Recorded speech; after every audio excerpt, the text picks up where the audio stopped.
Okay, so in today's video, we're just going to discuss how to construct your meals and also portion control and portion sizes. Okay, so a common question that I'm often asked by new clients is how they should distribute their macronutrients, so their protein, carbs and fats throughout the day.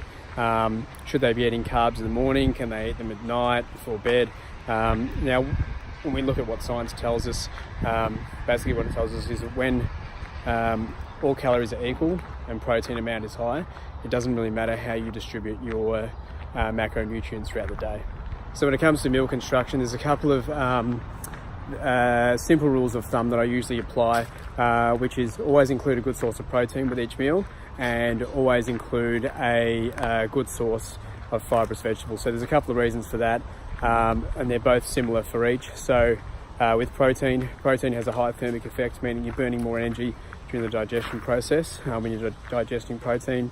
Protein also keeps you fuller for longer, so it's more satiating when you're consuming protein. The same with fibrous vegetables. So fiber, again, has a high thermic effect, but it also, again, you can consume a large amount of fibrous vegetables, so broccoli, cauliflower, greens, beans, that sort of thing. But they don't contain a whole lot of calories, but they do contain a decent amount of fibre. So the digestion process is a lot slower, keeps you feeling fuller for longer, but you do burn more energy during the digestion process.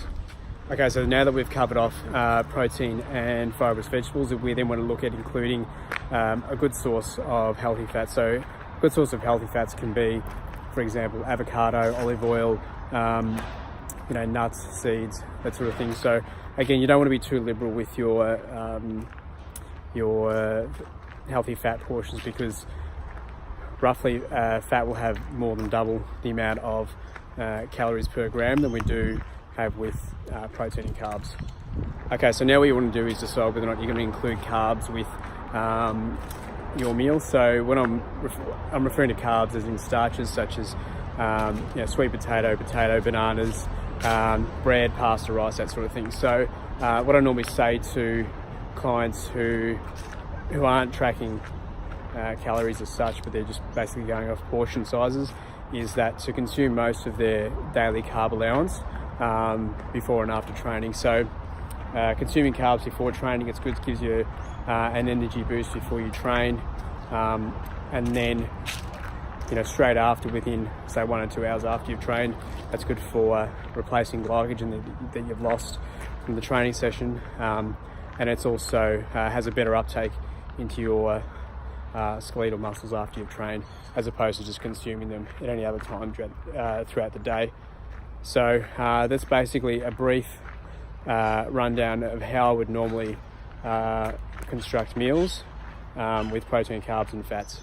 So there's a number of other options that you can have in terms of allocating your carbs throughout the day. So you can start off with no carbs with breakfast, and then consuming carbs for lunch and dinner at the back end of the day. You can do the opposite, where you're consuming carbs with your breakfast and then lunch, and then you're tapering off for the back end of the day.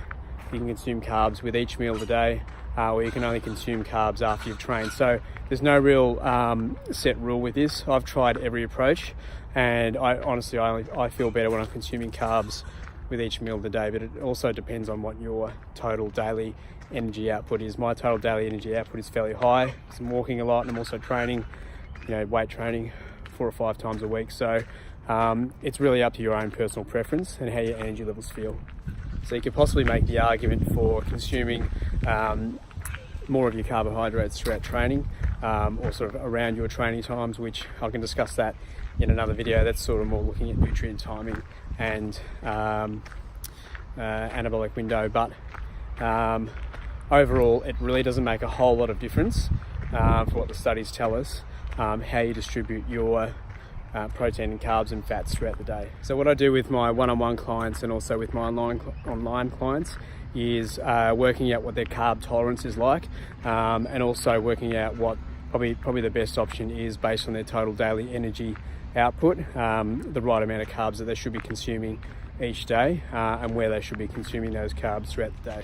So I've also attached below, and I've also got a link in the description below for an easy to follow portion control guide. So what that means is they're portion control guides based on the size of your hand for protein, carbs, fats and vegetables. So for females, you're looking at a protein portion the size of the palm of your hand, fibrous vegetables based on the size of your entire hand, carbs based on a cupped hand, and the fat portion is the size of your thumb. And then for males, you just double the same portion sizes. So in summary, you always want to keep your protein portions high in order to assist with recovery from training, and also to keep you feeling well satiated. In terms of carbs, you can easily manipulate the carbs that you're consuming based on whether you're in a cutting or a bulking phase. And then again, the same with your fibrous vegetable portion. So you can use them quite liberally because they do have a high thermic effect, and they also keep you feeling fuller for longer. Okay, so that's the end of our video today on portion sizes and portion control. So the next video is going to be on resistance training.